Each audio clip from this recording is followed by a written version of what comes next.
Praise the Lord, जय मसीह की। एक बार फिर आज के समय में मैं आपका स्वागत करती हूँ हमारे साथ जुड़ने के लिए। आज हम परमेश्वर का वचन देखेंगे। प्रकाशित वाक्य 1:18 यहाँ लिखा है, मैं मर गया था, अब देख मैं युगानुयुग जीवित हूँ। मैं मर गया था और अब देख मैं युगानुयुग जीवता हूँ। किसी का मर जाना और फिर से जी उठना ये कोई साधारण बात नहीं है। अगर हम कहें कि कभी कोई मुर्दा दोबारा जिंदा हो सकता है तो यह असंभव लगता है। विश्वास नहीं कोई करेगा कि हाँ कोई जिंदा हो सकता है, पर पवित्र शास्त्र कहता है कि प्रभु यीशु मसीह आपकी और मेरे खातिर इस क्रूस पर गए, उन्होंने मौत को सहा और वो तीसरे दिन फिर से जी उठे। और यदि मसीह जीवन में हम देखें तो पुनरुत्थान के बिना मसीह जीवन की हम कल्पना भी नहीं कर सकते। यीशु मसीह का जी उठना ही हमें एक आशा और एक उम्मीद देता है, और हम कह सकते हैं हमारा खुदा ना सिर्फ सामर्थी परमेश्वर है, पर वो एक जीवित परमेश्वर है जो आपके और मेरे साथ ठहरता है, हमारे साथ रहता है। पवित्र शास्त्र में भी हम बहुत से ऐसे उदाहरण देखते हैं। याईर की बेटी का हम देखते हैं, लाजर का हम देखते हैं उदाहरण, विधवा के बेटे को अगर हम देखें, किस तरह जब वो मर गए थे पर यीशु मसीह ने फिर से उन्हें जीवन दिया। और प्रभु यीशु मसीह की मौत के बारे में अगर हम देखें तो वो कोई ऐसा नहीं था कि अचानक उन्हें मौत दे दी गई थी, लेकिन मत्ती 17:22 में लिखा है, मनुष्य का पुत्र मनुष्य के हाथ में पकड़वाया जाएगा, वे उसे मार डालेंगे और तीसरे दिन जी उठेगा। ये एक भविष्यवाणी थी, ये एक योजना पहले से तैयार थी कि उसे पकड़वाया जाएगा, उसे मार दिया जाएगा, पर वो जी उठेगा तीसरे दिन फिर से। ये परमेश्वर की योजना थी। और परमेश्वर का वचन कहता है 1 कुरिन्थियंस 15:26 में, सबसे अंतिम बैरी जो नष्ट किया जाएगा वह कौन है? वह मृत्यु है। जो सबसे अंतिम बैरी है मृत्यु, वो नष्ट किया जाएगा, वो मार दिया जाएगा। और किसने मारा? यीशु मसीह की मृत्यु के द्वारा यीशु मसीह ने उस अंतिम बैरी को, उस मृत्यु को मार दिया। जिसके ऊपर उस शैतान को अधिकार था, जिसके ऊपर शैतान की शक्ति थी, उसे परमेश्वर ने वहां निकम्मा कर दिया। और यीशु मसीह कहते हैं कि मैं संसार में मृत्यु को चखने के लिए आया हूं। मृत्यु एक ऐसा विषय है कि जिसके ऊपर हम कभी बात नहीं करते। ये कोई ऐसा चर्चा का विषय नहीं है कि हम बैठकर उसके ऊपर बात करें। हम पवित्र शास्त्र में से बहुत सी ऐसी बातों को देखते हैं जिनके ऊपर हम बातचीत कर सकते हैं, या अपने साधारण जीवन में हम देखें तो हम बहुत सी बातों के ऊपर विषय पे हम चर्चा करते हैं, पर मृत्यु के ऊपर कोई चर्चा नहीं करता। सब डरते हैं उस मौत से, लेकिन यीशु मसीह कहते हैं कि मैं जयवंत हुआ हूं, मैं जयवंत हुआ हूं उस मृत्यु के ऊपर, और अब मैं जीवता हूं। मैं मर गया था और देख अब मैं युगानुयुग जीवता हूं।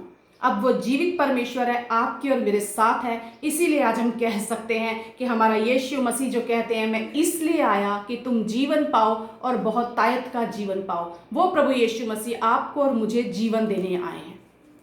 अगर हम इब्रानियों के पुस्तक में देखें, इब्रानियों 4 को अगर हम पढ़ें तो वहां लिखा हुआ है, इसलिए आओ हम अनुग्रह के सिंहासन के निकट हियाव बांध कर चलें कि हम पर दया हो और वह अनुग्रह पाएं जो आवश्यकता के समय हमारी सहायता करे। ये इब्रानियों 4:16 में लिखा है। लेकिन अगर हम इसमें जाएं, वह इब्रानियों में ही इब्रानी 10:20 में अगर हम पढ़ें तो वहां लिखा है, जो उसने पर्दे अर्थात अपने शरीर में से होकर हमारे लिए अभिषेक किया। यहाँ यीशु मसीह ने एक काम किया है, उन्होंने उस पर्दे में से होकर अर्थात अपने शरीर में से होकर हमारा अभिषेक किया है। और इब्रानियों 10:19 कहता है, हे भाइयों, जब हमें यीशु के लहू के द्वारा नए और जीवते मार्ग से पवित्र स्थान में प्रवेश करने का हियाव हो गया है। यीशु मसीह ने उस पर्दे को फाड़कर, अपने आप को फाड़कर हमारा पिता के साथ मेल मिलाप करवाया। और ये वचन कहता है इब्रानियों 10:19 में, हमें यीशु के लहू के द्वारा नए और जीवते मार्ग से पवित्र स्थान में प्रवेश करने का हियाव हो गया है। पहले वहां हम नहीं जा सकते थे। बाहरी आंगन, पवित्र स्थान, महापवित्र स्थान, बिना लहू के, कोई बिना कुर्बानी के वहां तक नहीं पहुंच सकता था। लेकिन यीशु ने खुद को फाड़कर, अपने आप को फाड़कर, अपना लहू बहाकर आपकी और मेरे लिए एक जीवता और एक पवित्र मार्ग तैयार किया। अब हम उसमें से प्रवेश कर सकते हैं और करने का हमें हियाव हो गया है। इसीलिए इब्रानियों 4:16 कहता है, इसलिए आओ हम अनुग्रह के सिंहासन के निकट हियाव बांध कर चलें। अब उसने हमें हियाव दिया है, क्योंकि उस खुदा ने अपने लहू के द्वारा आपको और मुझे उस पर्दे को अपने आप को फाड़कर उस पवित्र स्थान में प्रवेश करवा दिया है। अब हमारे ऊपर कोई दोष नहीं, लेकिन हमने अनुग्रह पाया है उस खुदा से, और अब हम उस स्थान में, उस पवित्र स्थान में अपने परमेश्वर के सामने अब हम जा सकते हैं हियाव के साथ। इसीलिए पौलुस कहता है 1 थिस्सलुनीकियों 2:2 में, तुम आप ही जानते हो कि पहले फिलिप्पी में दुख उठाने और उपद्रव सहने पर भी हमारे परमेश्वर ने हमें साहस दिया। वो कह रहा है हमें साहस मिला, हमने दुख उठाया, हमने उपद्रव सहे, लेकिन उसके बावजूद हमारे परमेश्वर ने हमें साहस दिया कि हम परमेश्वर का सुसमाचार भारी विरोधों के होते हुए भी तुम्हें सुनाएं। हमने साहस पाया है, दुख उठाए, दुख सहा, तकलीफें सही, लेकिन उसके बावजूद परमेश्वर के कार्य के लिए हमने साहस पाया है। पर यह साहस कहाँ से पाया है? इफिसियों 3:12 में लिखा है, जिसमें हमको उस पर विश्वास करने से साहस और भरोसे के साथ परमेश्वर के निकट आने का अधिकार मिला है। ये साहस और ये भरोसा हमारे को कब मिलता है? जब हम उस खुदा के ऊपर विश्वास करते हैं।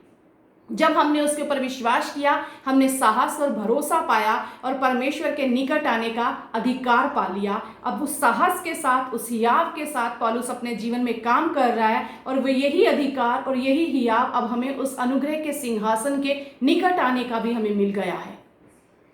ये हियाव और साहस हमें कहाँ से मिला? उस खुदा के ऊपर विश्वास करने से। और यही बात पौलुस अगर हम देखें तो पौलुस भी, दाऊद अगर हम देखें तो दाऊद भी यही बात कहता है। भजन संहिता 46 में बड़ी खूबसूरती से दाऊद कहता है, परमेश्वर हमारा शरण स्थान और बल है, संकट में अति सहज से मिलने वाला सहायक, इस कारण हमको कोई भय नहीं। दाऊद यहाँ कह रहा है, इस कारण हमको कोई भय नहीं है, क्योंकि अब मेरा परमेश्वर मेरे साथ है, क्योंकि मैं जानता हूं कि वो मेरा सहायक है, वो मेरा सहायक है। इब्रानियों 13:6 में लिखा है, इसलिए हम निडर होकर कहते हैं, प्रभु मेरा सहायक है, मैं ना डरूंगा, मनुष्य मेरा क्या कर सकता है। वो कह रहा है प्रभु मेरा सहायक है। दाऊद कह रहा है प्रभु मेरा सहायक है, संकट में अति सहज से मिल जाता है। इसलिए वो आगे कह रहा है, इसलिए मैं अब नहीं भय रखता, चाहे पृथ्वी उलट जाए और पहाड़ समुद्र के बीच में डाल दिया जाए, तो भी अब मैं नहीं डरता, क्योंकि मैंने हियाव पाया है, मैंने साहस पाया है, क्योंकि मैं जानता हूं, निडर होकर हम ये इसलिए कह पाते हैं, प्रभु मेरा सहायक है। वो सहायक है आपका जिसने उस मृत्यु को हरा दिया। अंतिम बैरी जो मृत्यु थी, अंतिम बैरी, उसका उसने नाश कर दिया। इसलिए हमने साहस पाया, इसलिए हमने अधिकार पाया, इसलिए आज हम हियाव के साथ उस अनुग्रह के सिंहासन के पास आ सकते हैं। इसीलिए उस मृत्यु के द्वारा आपका और मेरा उस जीवते और नए और पवित्र मार्ग में हमारा प्रवेश करवाया पिता ने। पिता के साथ हमारी मुलाकात अब होती है, हम अनुग्रह के साथ आ सकते हैं और डायरेक्ट अपनी प्रार्थनाएं और विनती प्रभु के सामने रख सकते हैं। हमारे विश्वास के द्वारा हमने साहस और हियाव पाया कि उस क्रूस पर जो मरा था वो जी उठा है। हाँ, मैं मर गया था, पर अब देख मैं युगानुयुग जीवता हूं। इसीलिए हम कहते हैं कि मसीह जीवन जो है, पुनरुत्थान के बिना हम मसीह जीवन की कल्पना भी नहीं कर सकते, क्योंकि यीशु जीवित है। इसीलिए आज हमारे पास आशा है, उम्मीद है, भरोसा है कि उसने उस मृत्यु को हरा दिया है, उस अंतिम बैरी को उसने हरा दिया है, और अब हम जयवंत से बढ़कर हैं, क्योंकि हमारा खुदा जयवंत हुआ है। अगर हम मत्ती की पुस्तक में देखें तो वहाँ 28वें अध्याय में हम पढ़ते हैं कि जब सबत के दिन पे जब मरियम मगदलिनी और मरियम बाकी स्त्रियां जब वहाँ आती हैं कि उस देह के ऊपर, यीशु की देह पे जो है सुगंधित द्रव्य मला जाए, और वो वहाँ आती हैं तो वो देखती है कि वो पत्थर लुढ़का हुआ है, और यीशु के शव को जब वो नहीं वहाँ पाती तो वो डर जाती हैं, इधर उधर ढूंढने लगती हैं, और वो क्या करती हैं, यहाँ वहाँ ढूंढ रही हैं, डर रही हैं। तब मत्ती 28:5 में लिखा हुआ है, स्वर्गदूत ने स्त्रियों से कहा, मत डरो, मैं जानता हूं कि तुम यीशु को जो क्रूस पर चढ़ाया गया था ढूंढती हो। और अगर हम इसी वचन में देखें आगे, वहां पर क्या लिखा हुआ है, मत्ती के 28 में ही वहां लिखा हुआ है, भय से पहरुए कांप उठे और मृतक समान हो गए। पहरुए तो डर रहे हैं, कांप रहे हैं, मृतक समान हो रहे हैं। जब वहां पे स्वर्गदूत प्रकट हो जाते हैं, वो दो मनुष्यों को जब देखते हैं श्वेत वस्त्र पहने, तो वो डर गए हैं। लेकिन वचन बता रहा है कि स्त्रियों को स्वर्गदूत क्या कह रहे हैं कि तुम मत डरो, तुम्हें डरने की जरूरत नहीं है। सिपाही डरें तो डरें, लेकिन क्योंकि तुम यीशु को ढूंढ रही हो इसलिए तुम्हें डरने की जरूरत नहीं है। आज यदि आप यीशु को ढूंढ रहे हैं, यदि आज यीशु आपके साथ है, तो उसने आपको डर का नहीं पर सामर्थ का आत्मा दिया है। जो यीशु को ढूंढते हैं वो डरते नहीं हैं, क्योंकि वो जान जाते हैं फिर तब जब वो ढूंढेंगे, जब वो गहराई में जाएंगे, जब उन्हें यीशु मिलता है तब वो जान जाते हैं कि ये कौन है। जिस सब हम उस पर विश्वास लाते हैं तब हम जान जाते हैं कि यही है जिसने उस मृत्यु को हरा दिया, यही है जो जयवंत हुआ है, यही है जो जी उठा है, जो कहता है देखो अब मैं युगानुयुग जीवता हूँ, युगानुयुग जीवता हूँ, मैं जयवंत हुआ हूँ उस मृत्यु को हराकर। और अब तुम जब मुझ पर विश्वास करते हो तुम साहस को पाते हो। तुम मुझे ढूंढ रहे हो इसलिए डर तुम्हारे निकट नहीं आ सकता। तुम चिंता मत करो। दुनिया डरती है तो डरे, संसार डरता है तो डरे, सिपाही डर सकते हैं, वो पहरुए कांप रहे हैं, मृतक समान हो गए हैं, लेकिन दाऊद के समान हम जानते हैं संकट में अति सहज से मिलने वाला मेरा सहायक है। और जब प्रभु मेरा सहायक है तो किसी भी चीज से हमें डरने की जरूरत नहीं है। उस खुदा ने उस मौत को हराकर आपको और मुझे साहस दिया है।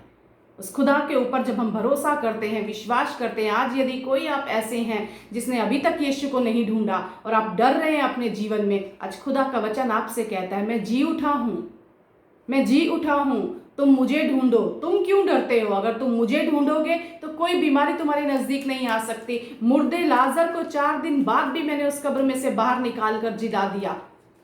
याईर की बेटी को मैंने जिंदा कर दिया, उस विधवा के बेटे को मैंने जिंदा कर दिया। क्यों? क्योंकि मैं जीवन देने आया हूं। मैं इसलिए आया हूं ताकि तुम जीवन पाओ और बहुतायत का जीवन पाओ।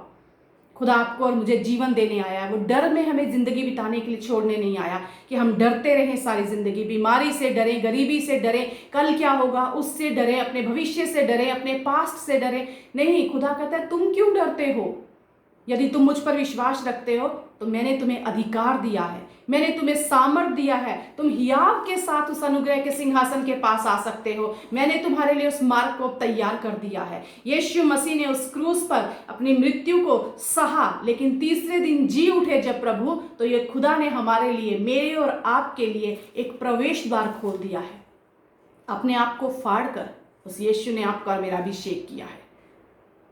विश्वास कीजिए, डरिए नहीं, लेकिन उस खुदा पर भरोसा रखिए। जब आप उसके ऊपर भरोसा रखते हैं तब वो कहता है पुनरुत्थान और जीवन मैं ही हूं, मैं ही पुनरुत्थान और जीवन हूं, और जो मेरे पास आता है वो जीवन पाता है। बहुतायत का जीवन खुदा ने आपके लिए रखा है। इस ईस्टर में इस यीशु मसीह के जी उठने को आप मनाइए हियाव के साथ, भय के साथ नहीं, सामर्थ के साथ, प्रेम के साथ, संयम के साथ, क्योंकि खुदा कहता है मैं जी उठा हूं। और यीशु मसीह आपके जीवन में हर उस परिस्थिति में जहां आपको लगता है ये परिस्थितियां अभी मेरे जीवन में मर चुके हैं, हालात खराब हो चुके हैं, हालात, यीशु कहता है मैं जी उठा हूं, मैं जी उठा हूं, अब मैं युगानुयुग जीवता हूं। खुदा इस वचन के द्वारा आपके जीवन में अपना आनंद, अपनी शांति और अपना अनुग्रह इस कदर बरसाए कि आप उसके जी उठने को आनंदित होकर अपने जीवन में मनाएं। और हर दिन इस बात को याद रखें कि मेरा खुदा युगानुयुग जीवता है।